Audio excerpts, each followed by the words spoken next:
Pauwi na ako guys, hapon na. Ito nga pala ako nagawa guys, nagtrim ako dito ng halaman. Yan guys, tinirim yan. Hanggang sa dulo guys. Saka hinakot ko natin guys mga pinagtriman. Tapos na tayo dito guys.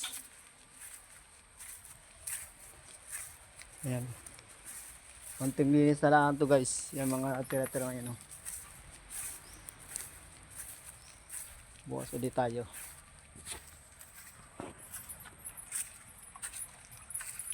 Magpapakain nga pala ako ng manok guys. Kulit nga pala. Ito nga pala yung aso namin. Yan, tinali namin yan. So guys, tara, samanukan tayo guys. Papakain naman tayo ng ating alaga. So guys, narito na tayo sa ating manukan. Papakain na tayo guys. Ating alaga.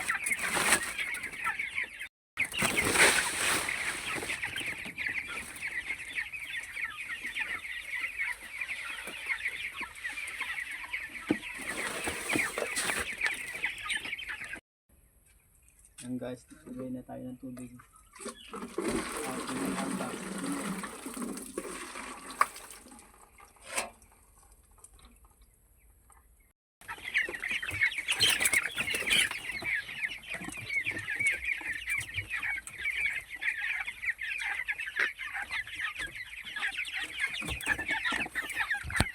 Yan guys, tapos na tayo magpakain at maglagay ng tubig sa manok natin guys. Hanggang dito na muna tayo guys. Thank you.